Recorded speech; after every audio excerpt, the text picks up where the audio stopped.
President Kennedy makes news on many fronts in his weekly press conference. Asked his opinion of the Supreme Court decision banning prayer in schools, the president says, "It is important for us, if we're going to maintain our constitutional principle, that we support Supreme Court decisions even when we may not agree with them. In addition, we have in this case a very easy remedy, and that is to pray ourselves.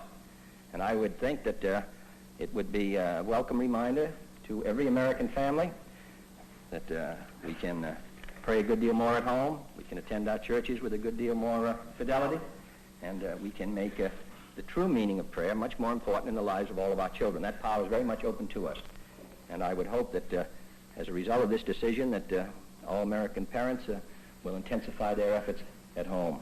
Welcome back, and thanks so much for spending this time with us. We're joined by David Horowitz. He's the CEO of the David Horowitz Freedom Center in Los Angeles. He's also a #1 New York Times best-selling author. His latest book is called Dark Agenda: The War on Christian America. Here's what Tucker Carlson, the Fox News host, said about Dark Agenda. David Horowitz knows where we're heading because he understands the forces driving us. He's rarely wrong, plus he's a great writer. Read this disturbing but vital book. David, that's pretty powerful praise there from Tucker Carlson. Well, I'm grateful for it. And you say in a Dark Agenda that you've uncovered one of the most abhorrent conspiracies undermining the American way. When did this threat against Christians really first emerge? Well, I think it got into high gear with the Supreme Court decision banning prayer in the schools. Liberals talk a lot about stare decisis and precedent when they're talking about a fraudulent decision in Roe v. Wade. But here, for 170 years, there was prayer in the schools until the majority was 6 lawyers appointed for life by politicians decided it was unconstitutional, which is nonsense. You talk about this new atheism as well, and you write in Dark Agenda that the new atheist first got real traction around 9/11. Talk to us about what happened. Well, they saw, the 9/11 was an atrocity committed by religious fanatics, Islamic religious fanatics. And so they, to their credit, the new atheists reacted against that. But then they blamed Christians and Jews who were the victims of 9/11. And it's just an irrational hatred of religion. You find spokespeople for the new atheists like Richard Dawkins is probably the most famous of them, saying that religious belief in God is dumb and dumber, super dumb. That's a quote. Every scientist who created the scientific revolution, Newton, Galileo, Pascal, even Darwin, were believers. So it could hardly be dumb. Many in our audience will probably remember Marilyn Murray O'Hare, the famous atheist, but compare and contrast how these new atheists are so much different from her. Well, she was a lunatic communist. She tried to defect to the Soviet Union with her children right before she began her campaign against religion.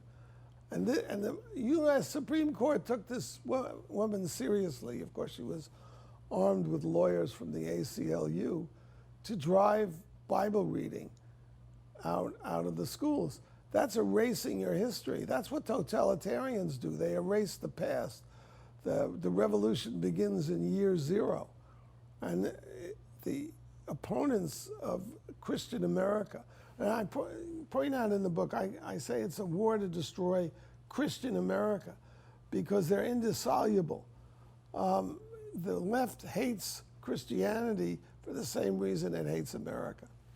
In 2008, the new Visitors Center opened adjacent to the U.S. Capitol at a total sum of $621 million. You write about this in the book. Tell us why. Because this was done during the Bush administration. They systematically eradicated every reference to God. They said that the national motto was E pluribus unum. In fact, it's in God we trust.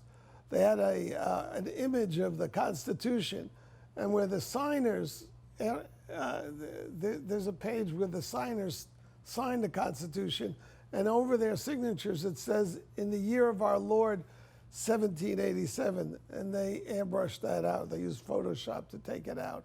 That's how hostile, so-called, I hate calling them liberals because they're vindictive bigots, but that's how full of hate they are towards religious people and religious ideas. And this wouldn't matter if you could detach American freedoms, the freedoms everybody in this country loves, if you could detach that from their religious foundations, but you can't. All right, we're going to take another short commercial break, but when we return, our conversation with David Horowitz about his important new book, Dark Agenda, The War to Destroy Christian America. Mike Huckabee, the former governor of Arkansas and presidential candidate, has been urging Christians to get a copy of Dark Agenda. Governor Huckabee says Dark Agenda is one of the most intellectually compelling and rational defenses of Christianity's role in America. Dark Agenda is already a #1 Amazon bestseller and available at bookstores everywhere, so check it out. The free offer from Newsmax, you can get this book for free right now and save $27. So go online or call the toll-free number today. There's a real war against Christians in America. Now, David Horowitz's new bestseller, Dark Agenda, reveals the secret efforts in Congress, the media, even our schools and military to destroy Christianity. President Trump is fighting back, but Dark Agenda exposes the danger for him and you. Tucker Carlson says you must read this disturbing but vital book. David Horowitz's Dark Agenda is available at bookstores everywhere, or check out the free offer and save $27 by going online or call today. You just watched Newsmax TV, America's fastest growing cable news channel. Subscribe to our YouTube channel for breaking news and give us a thumbs up. If you like this video, then share it with your friends. Remember, you can watch Newsmax TV live on YouTube. Newsmax TV, real news for real people.